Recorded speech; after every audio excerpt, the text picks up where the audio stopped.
Welcome to the MadTrio podcast. This week we have the California Pariah, Jonathan Charney, James, the Fat Man Stevens, and Rob, the old guy who's dropped, seriously just disappeared again. One of these days. Dang. Well, at least get my last name You just keep right. on dropping his drop. Yeah, he does. He drops my drop. I know. This is...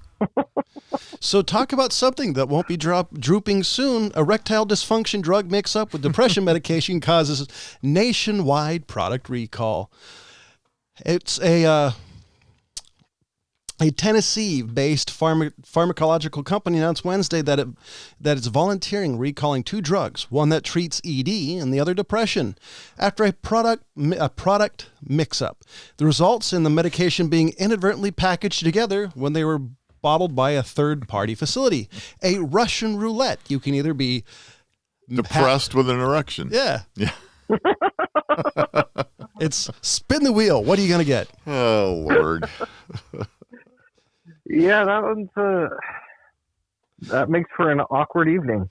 Yeah, it could be, huh? Especially if they're sitting there with your pastor and, Let's talk about your depression, sir. Can you adjust that so I don't have to stare at it? Do you mind turning your back to me? I don't really. You're going to make your vicar very uncomfortable. Oh, boy. So we were talking before the show, something that I thought was interesting, that I thought would be worth the discussion. And this was something James was mentioning. So James, you're up. Yeah. What we were discussing beforehand was the fact that the restaurant industry is basically in the death throes because of all these shutdowns and the fact that, we don't know what we can do. Half the time we can open up and it's like 1 minute open up, next minute close down. Yeah. And then 4 or 5 days later, we have to close down and possibly do to-go orders. And so, the thing about the restaurant industry is consistency is how you sell. If people don't know what to expect, they're not going to show up. So if they don't know if you're going to be open too, they're not going to show up either. So it's really screwing all these little tiny mom and pop places, because as far as I can tell, it doesn't seem to really be affecting fast food joints, except for the fact that fast food joints are getting more, probably doing a lot more revenue than they used to, because that's about all that's open if you want to grab something quick that you don't have to cook yourself. Well, it seems like you need a drive-through. So if you have a business, it's a food-related business, and you have a drive-through, that's your only answer. I was looking at the few of the drive-through businesses in our area, and they all seem to be booming, where unfortunately the smaller restaurants, the boutique-style restaurants that I prefer to go to,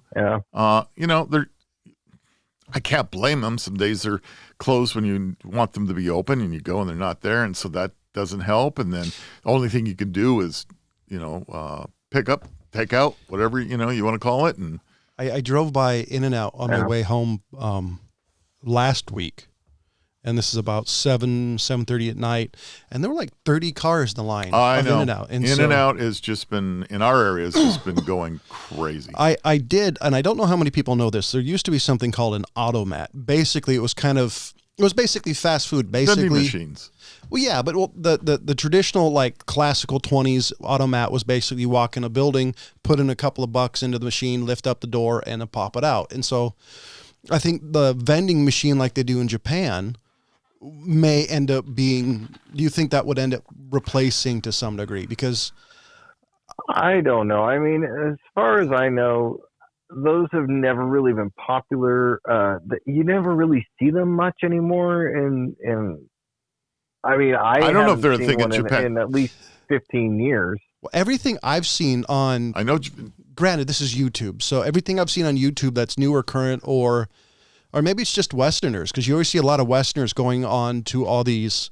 They go visit Japan and they go to automats. That makes a lot of sense. There's like these grouping or buildings of vending machines, and there's all these wacky products. There's all these, just standard food items. So they seem to be all over the place. But the one thing I don't know is how common is that everyday people use these. I have no clue. There's my favorite YouTube video. There's an old guy who has a hot curry vending machine, and he grows his own rice, and it's like, well, damn, now I want curry. Well, who knows what the picture's going to look like down the road. Here we, this is going to lead from, we're going for the food business. I'm going to lead into this vaccine that supposedly is going to be the great savior of the world, which I think still has a lot of questions about it. And of course, probably get a fair amount of hate mail once we start bringing up the fact that, hey, I still am not sure that this is a tried and true vaccine, no matter what they say. I've got a doctor. Keep going. I have a doctor friend that I just talked to who's saying, hey, I'm being forced to take this vaccine because I'm a first responder. I'm a doctor. I'm working in a hospital. I have to take this vaccine. He says, but I don't really want to take this vaccine. There's a number of reasons. He named one. No. Well, I mean, first of all, this is the first type of vaccine of its kind ever. It was formulated and put together completely different than anything else. Number two is he starts talking about one of the problems with the vaccines that we have now is that they're either they either have some mercury, or now the newer vaccines are all preserved with aluminum. He says another metal you don't really want, So there's another issue that people aren't talking about, and so we've got a lot of unanswered questions going on with this. And jump back to the food industry. What in the world are we going to do to be able to get the food industry back when you have a governor of a state, in our case, California, who does do what I say, not as I do, right? Yeah. He was caught eating out at a restaurant after telling all of us that we couldn't do it. He's bopping around everywhere, getting his 10 minutes of fame on television, standing there. He's standing there. I looked at an image of him, his arms crossed. He's standing there, and he's watching the first supposed nurse in the state of California getting her vaccine. What the hell's he doing there? Well, that could be that could be construed to play the devil's advocate. Would be construed as him being the leader, showing, doing the presidential thing. Yes, you're right. That's his 2 minutes of fame that he wants to get every 5 minutes. I mean, every governor and every president wants their time to shine. But I think this is the time, and I heard a guy on television today talk about, if you want to make me feel better about getting the vaccine, then you damn well better have movie stars, politicians, everybody there lined up with their sleeves rolled up, getting those vaccines first. And then let me see what happens to them. I want to see Carter get it. And the only reason why is because he's the oldest. I think he's one of the oldest living presidents. No, he is the oldest, not one of. Oh, I wasn't sure if he was or not. But if he does it and he's fine, and Carter, I've actually more impressed with Carter. Granted, I wasn't alive during his presidency. I'm more impressed. Well, I'm more impressed by the man now than reading about his presidency. Hey, well, yeah, Jimmy was a very nice person. There was you could not say one bad thing about him. But he was a horrible president. So I wanted to... that's what you say about your fat cousin when you're trying to hook him up with somebody. There you go. It's a really nice guy. Really nice. But... to let you know there's this little problem. But don't worry about it. He'll get over it. You're going to need the flatbed to pick him up. But he's a wonderful person.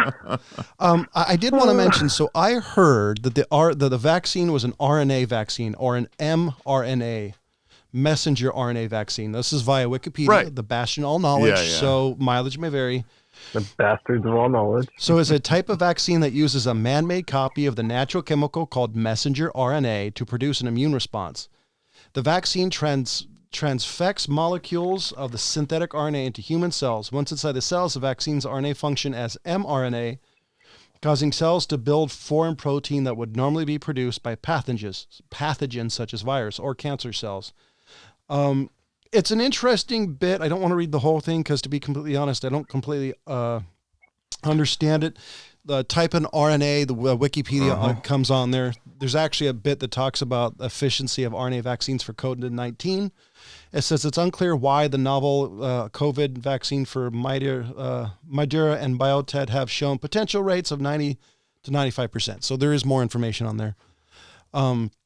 So as Rob was saying, that it's untested. This is one of the first ones of its kind, and no potential to use this for fighting cancer and other things. God, this is the perfect zombie movie lead-in that I've ever heard. Let's, everybody take this vaccine and turn you into a zombie. I've seen so many memes out there, and I gotta say, the interesting thing about living in this 2019, 2020 thing is you can really tell the thought process of a lot of people now by just the memes that get pumped out now. And what I keep seeing now are all these ones about that if you take the vaccine, you're more looking at a zombie apocalypse. Yeah. Which is a funny thing because, it feels really like it. We're a country. Yeah. It just feels like all those movies and books that I've read. It starts in with everybody's got to get this shot. So, because now that you say that, I'm thinking about a couple of things. Either Mila Jovovich shows up in a red dress, you've got Will Smith, or you got a redneck wearing high, like Daisy Dukes drinking moonshine. Yeah. Shout out to Trauma. Well, that's the thing I keep seeing is a lot of the I Am Legend ones, the Will Smith movie of people are taking this vaccine and that's what's going to happen. Yeah. So I know. It's an interesting thing that I haven't seen. I've also seen it as a Rainbow being the ones that are delivering the vaccine, and that's the Mila Jovovich one for people who don't know what that one would be. Right. Funny, huh? It's an interesting thing that's exactly what a lot of people are thinking is that's what it's going to end up being. And, I know. I can't help it. That's just the way my brain's going. I'm going, no. I don't know. But, we were back to the restaurants and the whole situation. And go ahead. It's screwed up for a lot of people. We're really only running basically 2 to 3 people in the restaurant to cover the shift. And I'm even looking at how much we're making a day. And I'm like, is it worth it? It's not covering overhead. Yeah. That's really what a lot of people are got to think of is, out of being open 7 days a week, last weekend, we might have covered overhead maybe four out of the 7 days. Yeah. And that's a tough thing, and I don't blame my boss for even having to think like, can I even financially do this? Right. So which I know it breaks her heart to think like that, but I think of it as an employee. I think of it all the time. Is this financially stable for her to do this? Because that's my job. And I gotta I know, but you're right, because look at all your restaurant is not alone. In our area, we have a lot of small boutique restaurants. We lost 5 restaurants this year. We did. 5. Oh, wow. That I didn't know. So does this mean the waffle shop is the most recent one? Oh, really? The one they're gone. They are closed for good now. That's what killed it?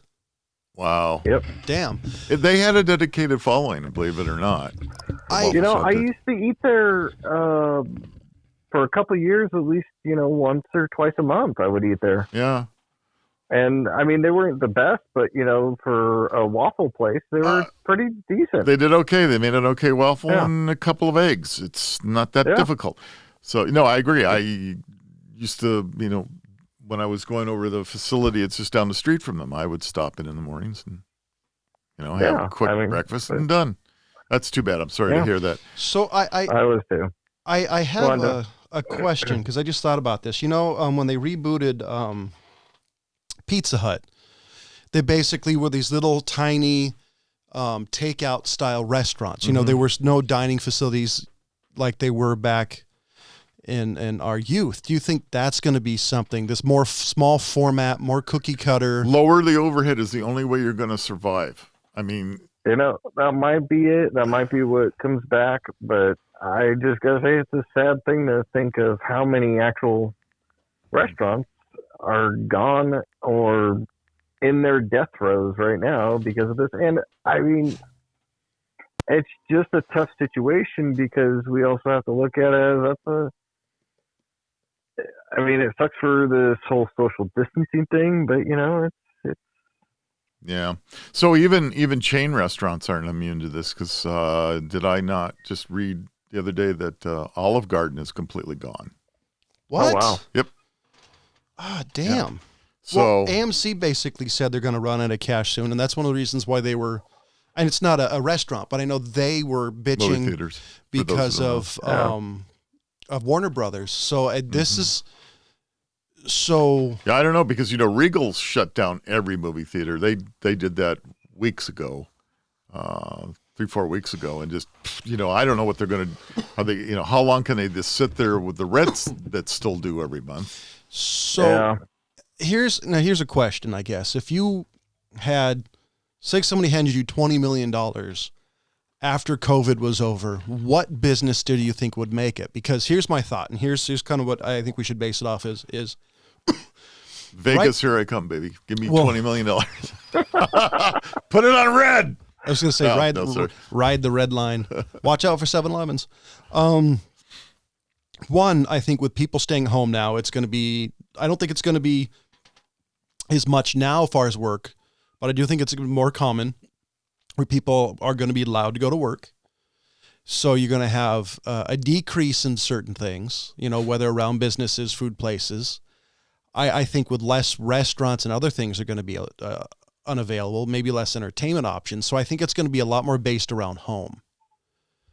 So I think places like that ride sharing food service, I think is definitely going to stay around for a while. And I don't think it'll be as big, but I do think it's going to be there for the long term. Because I think once you get people used to things, they're going to do it. Talking about like Uber Eats and Uber DoorDash Eats. and exactly. Huh. I have not personally done either of those, so I have no idea. We don't really have those up here. I think we have Grubhub. We have Grubhub. Yeah, there's another one. Because they do that up where I'm from. Allegedly, there's got people who do it from around where That's I am. what I heard. Yeah, well, we were looking at that this week at the restaurant, is getting on one of those, and I think it was Postmate might have been the name. Yeah, I think that one is available in this area, but nothing. So what I really heard about them, at least now, I don't know which one of them, but they take 30% of the ticket. They do. Yeah, they do. I mean, what's left? Well, this is exactly. So now you got to raise your price so high that people are going, I'm not going to order that. Well, so I think that's what's going to happen though, in some ways, until somebody figures out about, or restaurants. This is a super shitty example. Like Applebee's makes their own service. So you have Applebee delivers. Yeah. I think that's, or you do maybe like Amazon does, and they have a lockbox outside. It's a warm lockbox for you. Like half. I could see that. That's a clever idea. Let's go ahead and put your pizza in the lockbox over there in Safeways where the Amazon box is. It's like it's warm, and you have to just enter the combination. Got to make sure it's a warm cubicle, though, right? Exactly. That they put it in, not the refrigerated one. No, they're going to put that light like they put over that roast beef that's been there for an hour and a half. It sits there forever, right? Get some more rubber chicken going. I don't know. I think. I think John might be onto something with that. I mean, it's got to be something like that where you have somebody who provides a service to the restaurants to get to the customers. And that's really what it has to be, and that sucks because it's gonna up the prices of everything. Yeah. I mean, that's one of the things they teach you when you go through culinary schools. The more hands that touch your food through the process, more processing it goes through, the more expensive it's going to be at the end. Makes sense. The other thing is, sorry, but it's just another thing that's going to have to happen, and I think in that sense, it's going to continue to deteriorate the desire for going out to eat. Mm-hmm. And you may be right. The only reason why I'm hoping I'm wrong, because I have another idea too, is the fact that there's still a need to go out. So I still think there's that desire to leave your house, because a guy who maybe got out once a month, I miss that. Like, because right now all I do is work home, and people need that little break, whether it's the movies or it's going out. So I guess the question is and if it was 20, 30 years ago, I'd say, oh, okay, drive-ins are going to make a comeback. But with land being as expensive as it is, I don't see that coming. I see pop-ups being more popular, but I don't see dedicated drive-ins coming around. It may be, you may be right about that. I still want drive-ins back. Yeah, I think it would be nice, but I don't know. I think John's right. It may appear more as pop-ups. Yeah, it may be more as pop-ups. Because pop-ups make a lot of sense to me versus... Sure. I mean, if they don't have to spend a lot of money on infrastructure, that's the whole idea of a pop-up, right? Is, you're not spending a ton of money to be able to make some money. So, yeah, I mean, find a field somewhere. Yeah, or like an old arena, like Arco Arena out in Sacramento, or... Well, that's now a medical facility. Is it still? I thought they abandoned that. No, they opened it back up with the surge happening. Well, perfect. They have an audience. Yeah. A captive audience. A captive audience. Between all the respirator sounds, let's watch this movie. I'm sorry. No, I mean, I was going to make a joke with as bad as that acoustics are in Arco Arena, everybody's going to be deaf. I don't know. Anyway, so part of, this is going to sound funny, but a lot of times with my wife and I, we go out to eat because we have home cooking fatigue. You get to a point where you just get tired of cooking, and you just want... No, I completely understand. Yeah, and it's like, hey... I feel like a mechanic most of the time, I've heard mechanics saying when you're off work, you don't want to go home and work on a car. Yep. That's right. I want to do when I get off work is come home and all of a sudden just go right back in the kitchen. Yep. No, and it's, for us, it was like, I don't know, it was a way to get out. It was a way to socialize. It was a way to, because we hit all the small restaurants, the smaller places. We didn't, once in a while we'd go to Applebee's, not my favorite place, but it's, you try to find the nice boutiques. By the way, and this won't be for anybody unless you're in our local area. One thing I didn't understand recently, and maybe a listener can tell me, the Starbucks on Broadway. You know where the Starbucks is on Broadway? Yep. It's closed. I do. It's closed. Closed. Permanently? Still? Well, went by, lights are off, signs in the door. Nobody, the way that had his drive-through, it was always backed up, always busy. I know I'm acquaintances with somebody who are friends with somebody who has worked for the Bucks in the past. I'll have to see if they know anything. I don't get it. So I went by there about a month ago, and they were closed. And I looked at it, and it said that they were just temporary. I wonder if it's become permanent. Well, it's a long temporary because I just saw it 2 days ago. So I don't know. I don't. It surprised the heck out of me because, I mean, they're not franchises, so it's not like, okay. Maybe the one. Wait, are there not? Maybe the one with over off of Missouri Flat, like, kind of shut them down. Oh, jeez. You know what it probably is now that I'm thinking about it? And it's just this might be a true or may not. Now that Starbucks is everywhere, it's in your local grocery store, it's in there. Maybe because there's so much contraction in the amount of people going out and buying coffee and pastries, that those things were starting to really eat their lunch. I don't know. As long as it's drive-through, I don't understand. I never saw that Starbucks slow ever. And don't forget, that's on the other side of town. So, if you're going somewhere off of, the Safeway shopping center where you have a big Starbucks all by itself, a Starbucks within Safeway. Across the street, you have a Starbucks in the Target. I mean, okay, so you got 3 Starbucks right there. That's just crazy to me that they have. I know. Unbelievable. Well, it's like when we went to, Seattle? When Rob took my sister and I to Canada for family vacation.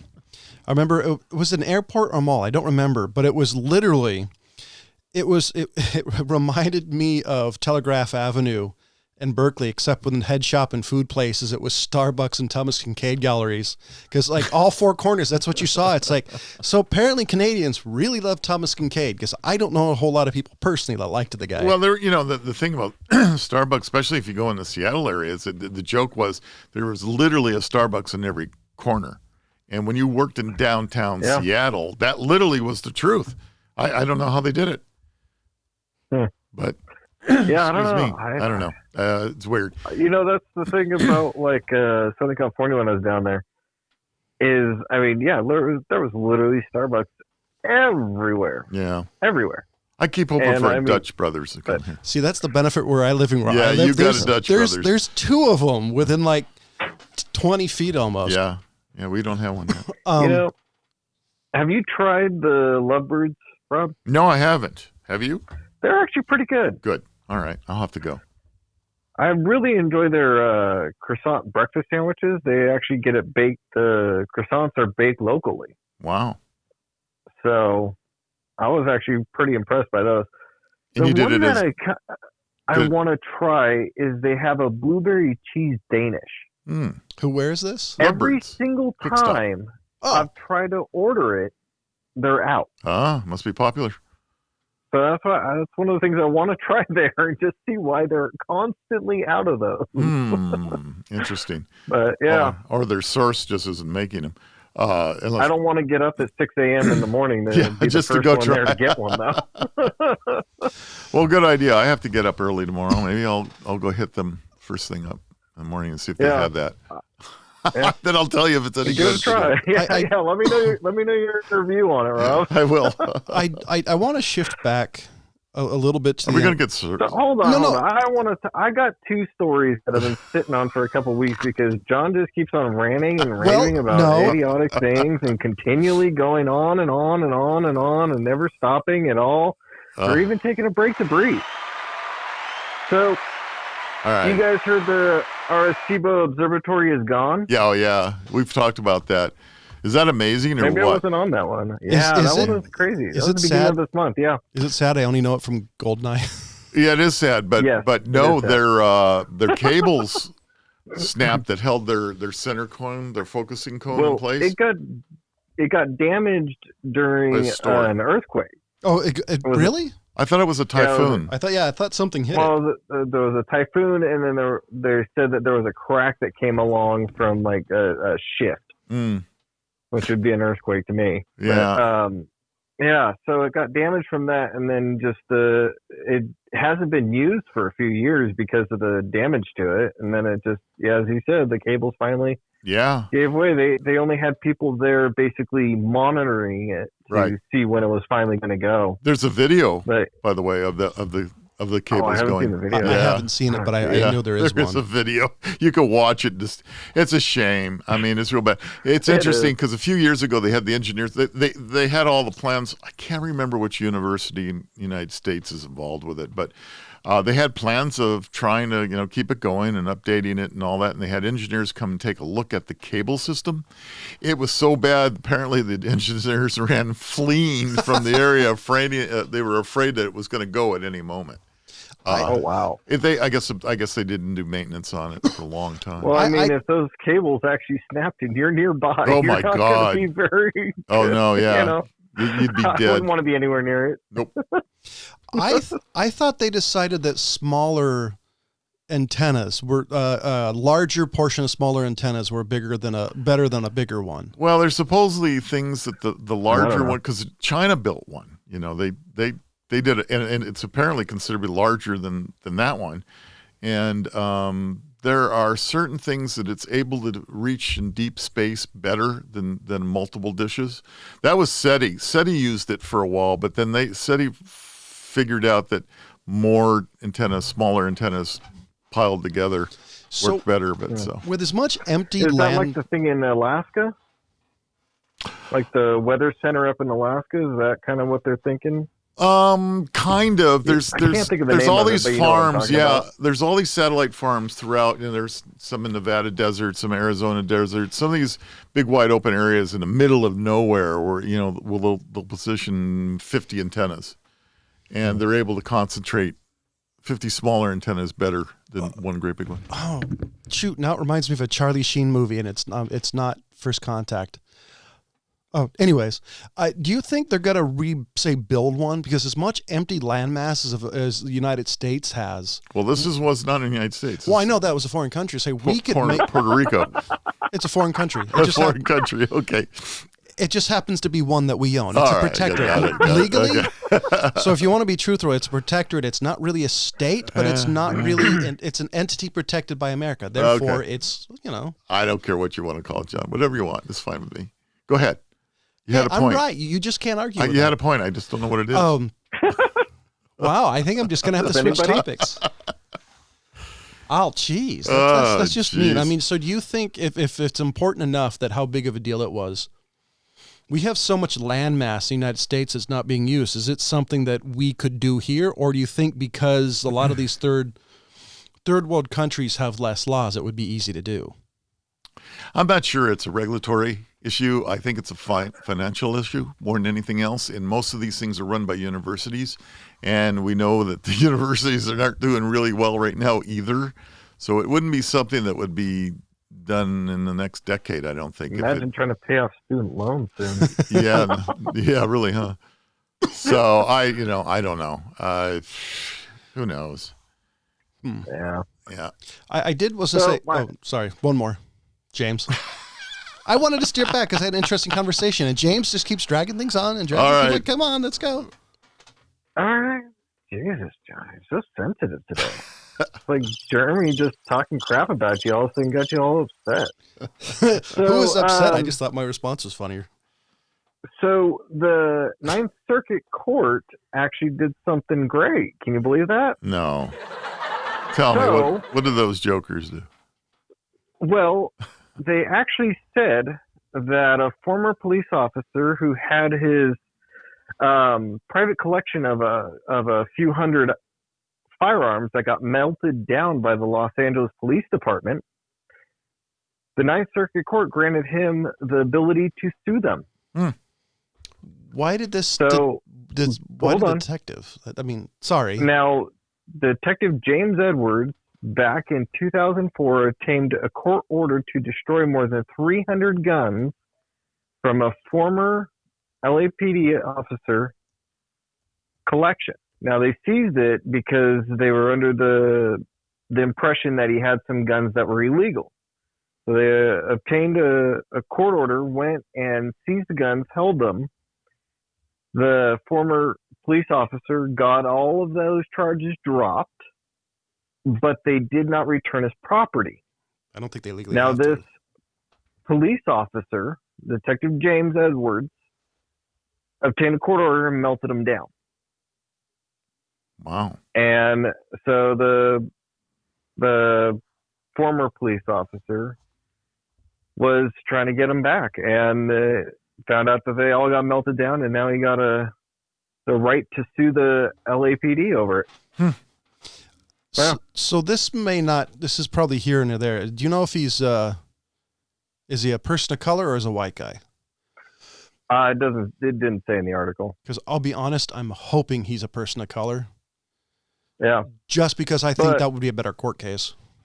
But according to the thing, he got the whole thing overturned, all the charges dropped, overturned, and was trying to get his property back, and came to find out that it all got melted down. He's after $4.8 million on the lawsuit against the city and the officers named on the indictment. I was actually really surprised that the Ninth Circuit Court told him that he has the right to sue. Yeah. Well, the good news on the Ninth Circuit is that we've been able to see a couple appointments of more conservative judges. And I think that's going to help lead them to decisions like you just... What was the guy's name again? Which I just closed it. Hold on. I wanted to write down the court case because I wanted to look more into it.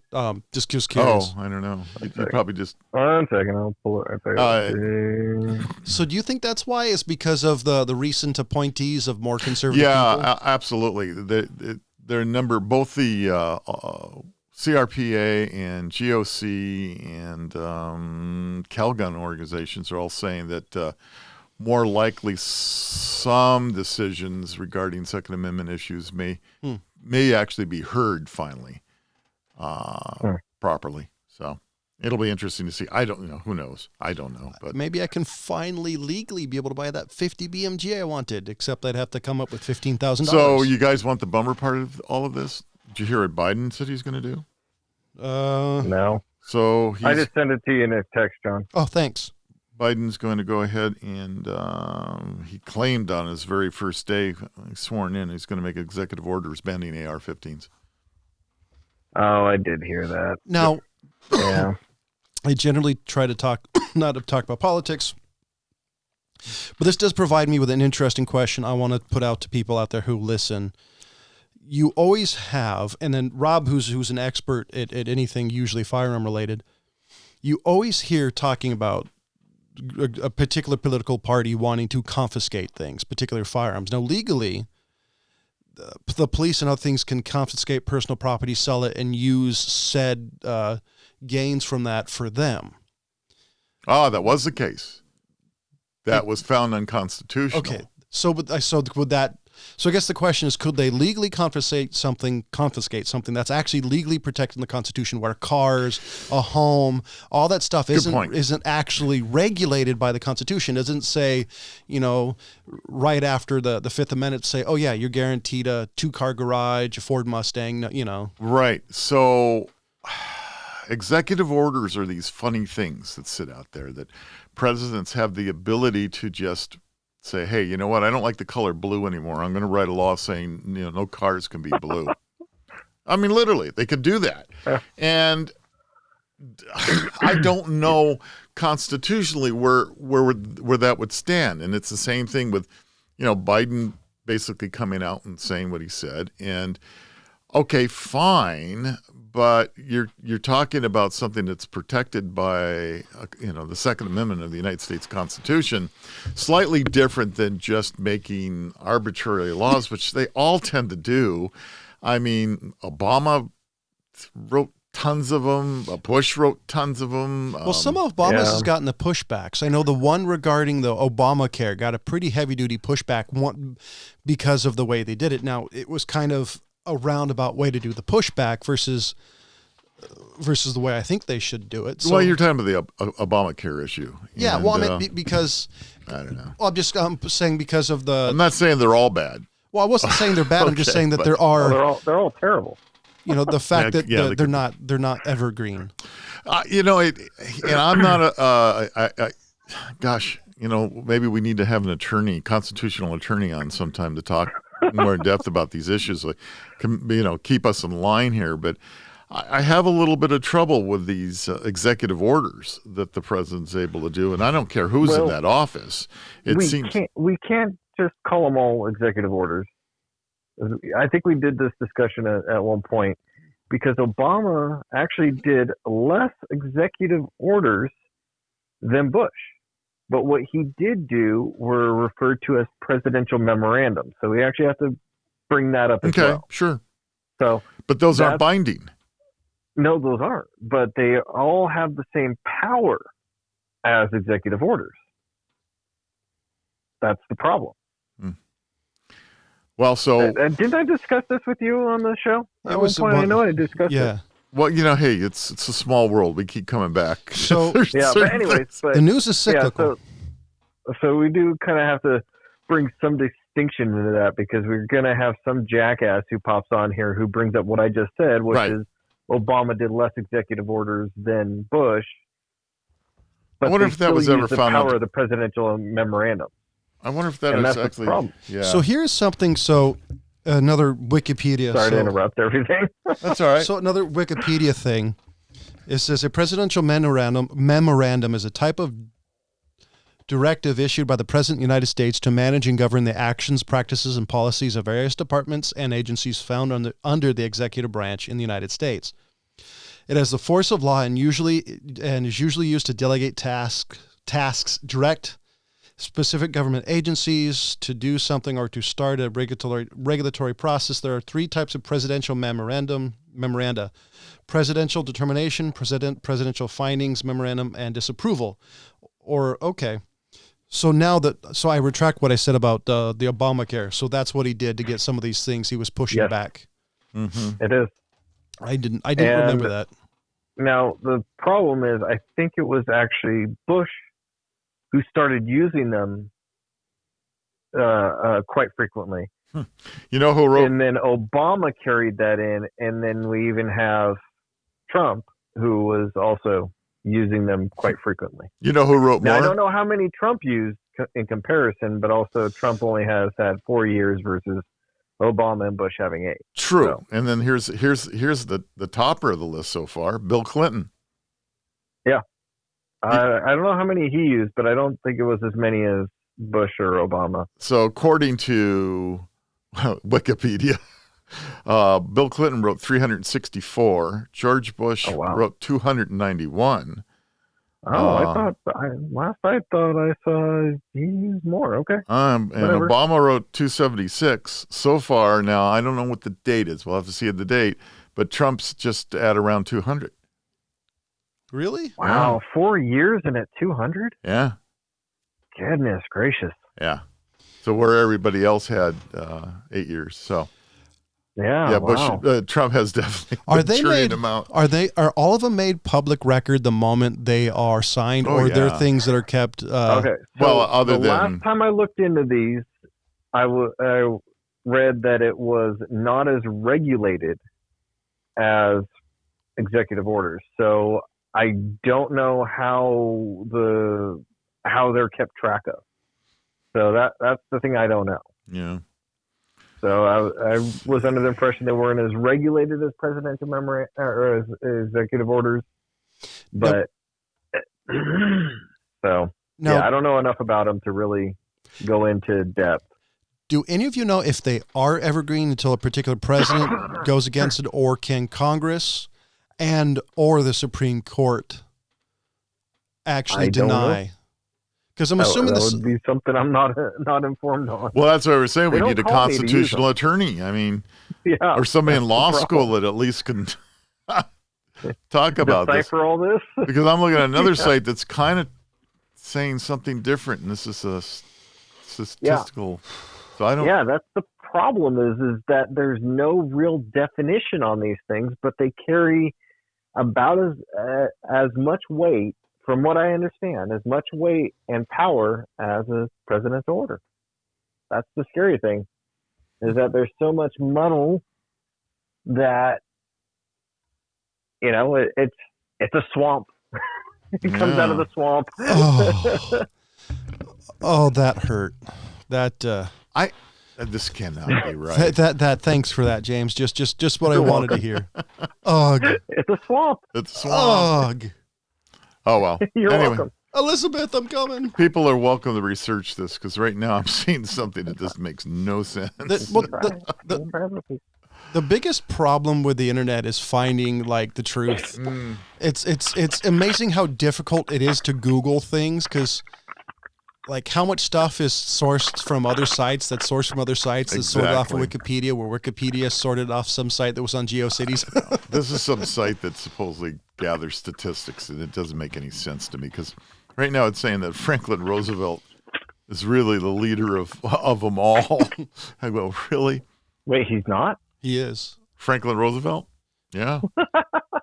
Supposedly. I mean, I get that. And does, then that does Woodrow make sense. Wilson, and then Calvin Coolidge. Well, Roosevelt was the New Deal guy, though.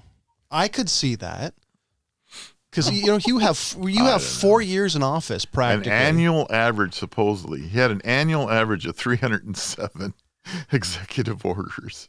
See, that makes sense though, because he was trying to get everything. Wasn't he trying to get everything back going? Well, yeah, but that's insane. So Bill Clinton had an annual, this to make a difference, Bill Clinton's annual average was 46. So, and Franklin Roosevelt's was 307. Wow. No kidding. That's an incredible difference. Wow. I mean. So. I have to go look at his presidency to see exactly what he was up against to really make a make an informed decision as to whether or not I'm okay with that or not. Well, the other thing I want to know if the Supreme Court has made decisions on these executive orders and, basically saying, no, sorry, you can write what you want, but I don't understand. Where does that fall? Well, if it's attached to a law, then it would have to. Like, if I remember correctly, and this was 20 plus. If this was 20 plus years ago, that he can add like modified laws with a presidential order or something. Like, it can't create new laws, but can modify laws. I thought so. Like, you could, if there's a law say banning this, you can say, okay, you should be able to write in the law. You could banning, maybe. I'm like I said, right now I feel like I had a stupid moment. I do not understand. Don't even understand it anymore. You're welcome, guys. Thank you. Now you know where I've been at for a while with these things. It's like, what is going on here? Yeah. So let's hear the old guy's opinion on transubstantiation. I really butchered that. Oh boy, you sure did. Transubstantiation. Transcendental. Yes. Yeah, transcendental. Executive orders 101. What are they and how? I gotta go back to high school government. Dumbhead, yeah, 101 to find out what the heck is an executive order. Now the thing I gotta say is, I don't think I learned about presidential orders, and I know I did not learn about presidential memorandums in high school. Yeah, I agree. They didn't teach it in government. All right, so here's the definition of an executive order. It is a directive from the president that has as much of the same power as a federal law. Yeah, that is my understanding on. So he could actually make it a law to make it illegal to wear white after Labor Day. That was my point when I talked about blue. If he wants to. Okay, including one Supreme Court decision that, okay, hold on. Okay. Much power as a federal law. Several landmark moments in American history come about directly from the use of executive orders issued from the White House desk, including one Supreme Court decision that limited a presidential executive order issued by Harry Truman. Wow. So in President Trump's case, his executive order on Obamacare allows federal agencies to take all actions consistent with law to minimize the unwarranted economic and regulatory burdens of the Affordable Care Act. Okay, this is getting too muddled for me. Okay, so this will be homework for another episode. I can see there's way too much reading in this to talk about. Trying to understand presidential memorandums and executive orders. Good luck with that. My eyes are fogging over as we speak. Mine are starting to cross already. I can see the white light. Of course, there's a giant LED panel above me. Abraham Lincoln apparently suspended the writ of habeas corpus during the Civil War using an executive order. Really? Yeah. Huh. So did he retract it? Well, I think he died before that happened. Or did I guess I should say that's true. He just lost his head. He kind of too soon. That's too soon is right. Yeah. We're still not over that. We're not done healing for Abraham Lincoln yet. It's too soon.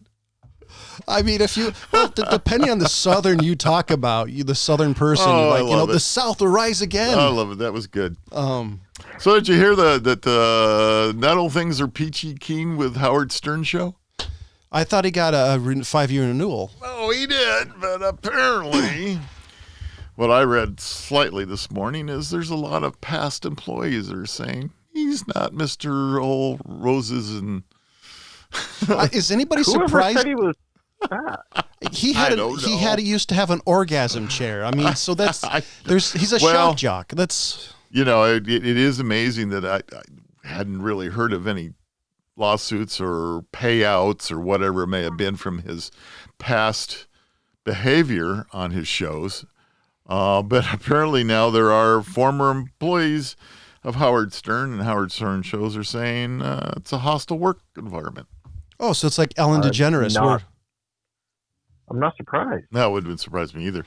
Well, it's like that makes sense because Ellen DeGeneres' show apparently now is officially tanking with all the news coming out. How such an evil.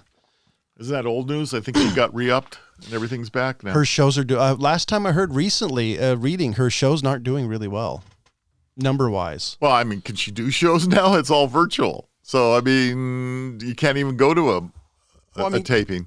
But you're still. So everybody's tanking if you go by that matrix. Well, see, the only problem is like if you like Ellen, you're going to watch Ellen. The only problem is I heard there's so many people. There's been so much stuff said badly about her that her audience is retracting. Yeah, I don't know. I mean, I don't know. Because it's because when you watch a show, you're watching for.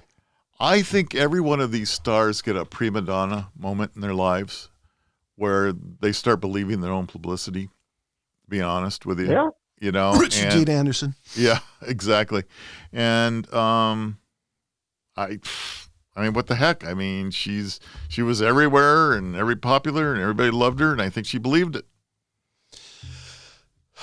I can totally see that because especially the Richard Dean Anderson was a joke, but I know two people, one sitting in front of me, who have run into him over the years. And the other one was a guy I used to work with at a big box store. His friend ran into him and basically said the thing that the old guy said is Richard Dean Anderson is his biggest fan. Yeah, Richard really loved himself. I will tell you that. Stop running into the poor guy. So it was self-love? Yeah, he truly Richard really loved himself. He was just, wonder what he's doing now. Trying to find the pleasure in everyday life. There must be, hopefully he's well. Last time I saw him, he looked like the Goodyear blimp, according to the pictures I saw. I kind of liked the guy to be. I mean, I liked his roles. Let's put it this way: the last, what's the thing with the Atlantis? I forgot the series. Oh, Stargate. Stargate, yeah. I liked him in Stargate, but whatever. You bring up an interesting thing. Like he was a giant thing in the 80s with MacGyver, just like Hulk Hogan, Mr. T. He was a cultural icon who died just about as fast, like career-wise. Yeah, but Actually, no. Actually, he had pretty good longevity. I just don't think Stargate lasted long in the popular. Well, Stargate was around, I think, for like 8 seasons. It was longer than that. But with him. No, I thought it was. Hold on, it's check it out because he didn't end up. He got booted off that show towards the ending too, if I'm not mistaken. I may be wrong. Who knows? I'm not a TV aficionado. It's not working. I'm having issues. Oh no, Google's letting us down. Google died. It's funny. It's just the difference between media. I can type insanely fast in a keyboard. Give me that stupid screen, and I'm like 6 all over again trying to learn how to type. It's. I don't know how anybody types fast on a screen. It just does not work for me. So what's the latest generation now called? Because there's millennials and Gen X and some other things, right? I don't even know what they're called. I think aren't James's son and my son, I think, are in the same generation. So that's a good question. The only reason I bring that up, there was some TV show we watched the other night, and there was a younger person making fun of people years in James's age. One of the things she says, "Oh, you guys probably have Facebook pages too." I mean, really, really digging on this person your age, and I just had to sit back and laugh because I thought it was funny. You guys are now officially old. So you made me look. Yeah. Because John's Google obviously isn't working, and according to what I found, is Richard Dean Anderson is dividing his time between Vancouver, British Columbia, Los Angeles, and Minnesota, and from all reports, he's retired. Good for him. So yeah. Oh yeah, I saw that picture of him. His net worth is $30 million. Well, no wonder. I mean, that's good enough to retire on. He's fine. He's doing fine. Yeah. He's doing fine. Yeah. There's one picture of him heavy, and I'm not going to make fun of that because I had pictures of me that looked like that too. So I I'm only slightly poking fun, just because. No. I wish him the best. I really, like I said, other than the fact that I had some run-ins with him. Well, because and he was his own best friend. Let's just put it that way. So I've always was a big fan. So let's see. So Stargate. So it was from 97 to 2006. 9 years. I was on and off by a year. It says 10 years, which I swear it was on longer than that, but I guess not. And he didn't even end up being at I don't think the last 2 seasons. It was at because he quit to be with his daughter. I forgot that poor other. Yeah, I forgot the other guy's name. So anyway, I guess James is considered a Gen Z. Gen Z, okay. The snoozing generation. And how old is James? He is just turned 7, so so there's a little hyphen between 2012 and 2015, so he falls into that 2015 section. Falls right in there, so considered Gen Z still, I guess. So that's 97 to 2015 is. So Gen Z birth years, they say, is 1995 to 2019. Currently age 4 to 24 is Gen Z. Yeah. So, and I guess John and I fall in Gen Y, but we're more of Gen X. So because technically we're millennials. James's sister actually posted something on Facebook years ago, which I thought was the perfect description of us would be Zennials, because we were close enough to the Gen X, but we're millennials. So you were the Ys. Yeah, we're the last generation who went outside to play and came back, the lights came on, except if you lived around here, you were listening to Mountain Lions, Blockbuster Video, basically the last people to live in an analog world. So the way I see it explained, I'm going to be a goldfish and not remember it as soon as I look away from the screen, but it's boomers, Gen X, Gen Ys, then Gen Zs. Okay, boomer. Yep. Yeah. And I'm a boomer. I'm the boomer in the group. Yeah, he was there when the Cuban Missile Crisis happened. I was. He remembers the Alamo. I don't remember that. I still remember going under my desk for some kind of funny test that, the atomic bombs are going to come and that was going to save you. He actually knows what Remember the Maine was about. You just needed a refrigerator. We had refrigerators but those door handles, they locked. So you went in a refrigerator, you weren't getting out. Yeah, they didn't have those safety buttons on the side. It's funny you mentioned that. There's an episode. Don't need safety. Yep. There's an episode of Dragnet. Was it Dragnet? Dragnet. Could be. It's either Dragnet or Adam 12, where this guy had one of those old school refrigerators and they said you're going to take that apart because kids can get stuck. The PSA moment. Yeah, that was a big PSA thing then. Because if you watch TV shows, when there's this odd thing that kind of doesn't fit, that's why. It's.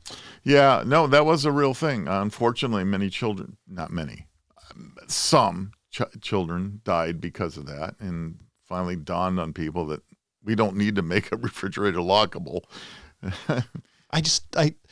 However, there have been instances of my of my life when I'm thinking if I had a lockable refrigerator, it would definitely save me money.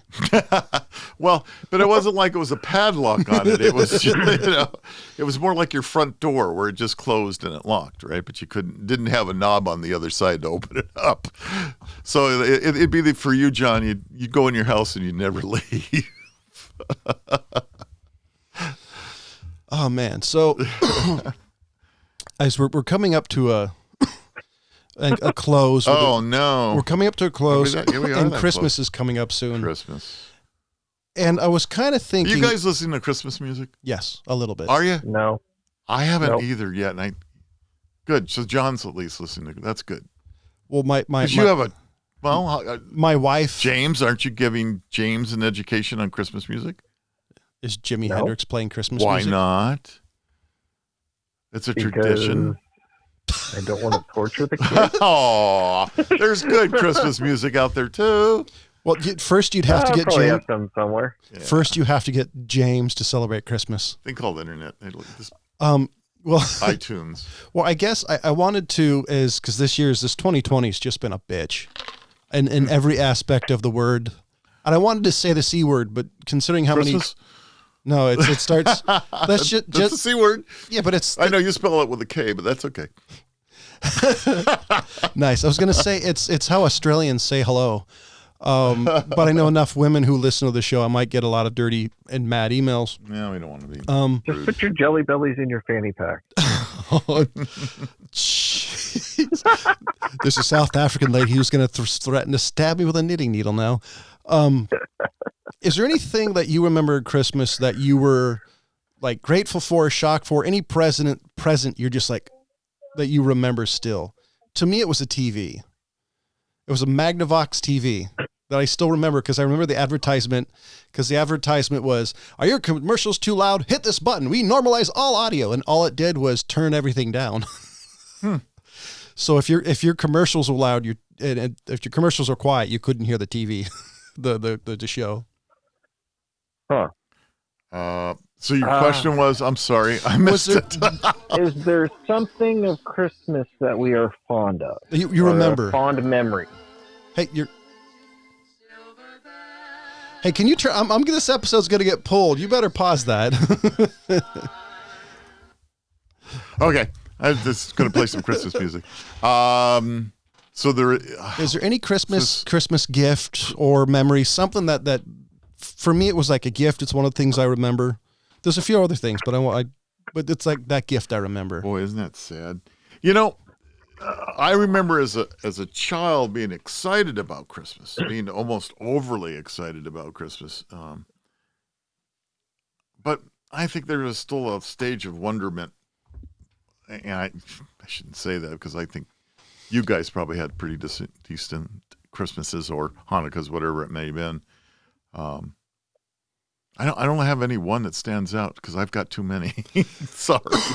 Well, James thinks of his. I got one. I would just say, like for me, I enjoyed visiting my grandparents, my mom's side of the family. My dad's side, we never really went to on Christmas very often. But my mom's parents, my grandparents there, we would go there every year, and she always had a tree. She would always give us some money, and presents and stuff, and gold coins. That's what I enjoyed. Cool. So that was about for me. Yeah, was visiting them, but yeah, that's a good memory. Me and my grandpa would get cranky sometimes, but my grandma was always sweet and nice, and my grandpa had his moments of having fun with everything. But just getting old, James. We all get cranky. I know. The other thing for me that I remember is for a while there, I was buying Christmas dinner. I remember every Christmas dinner I've ever purchased.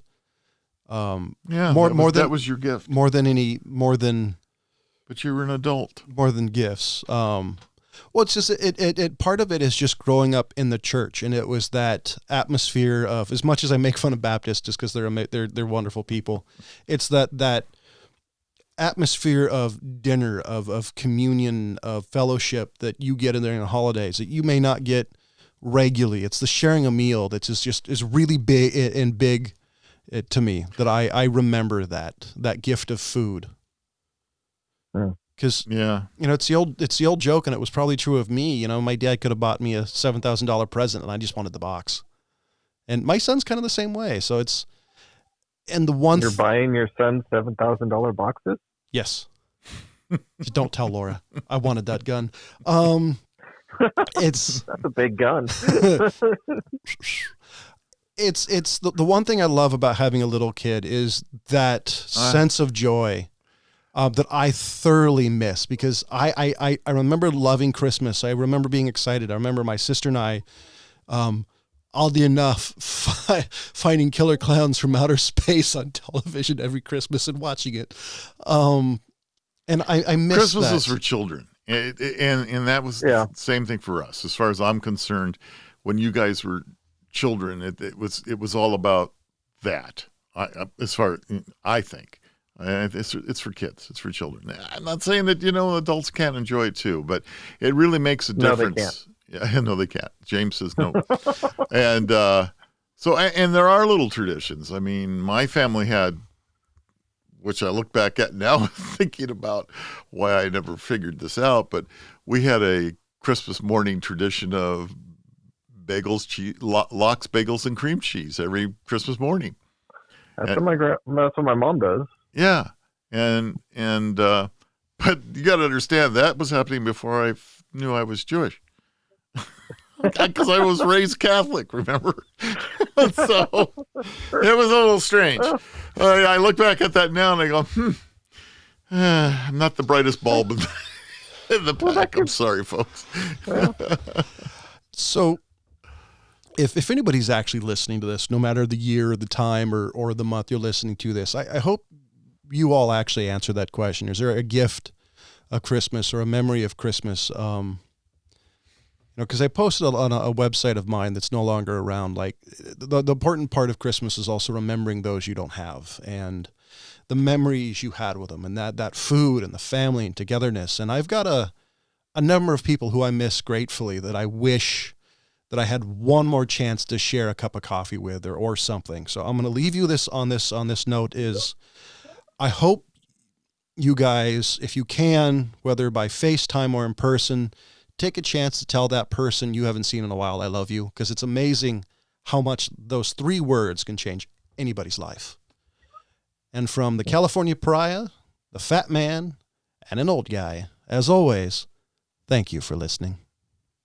Goodbye. Goodbye.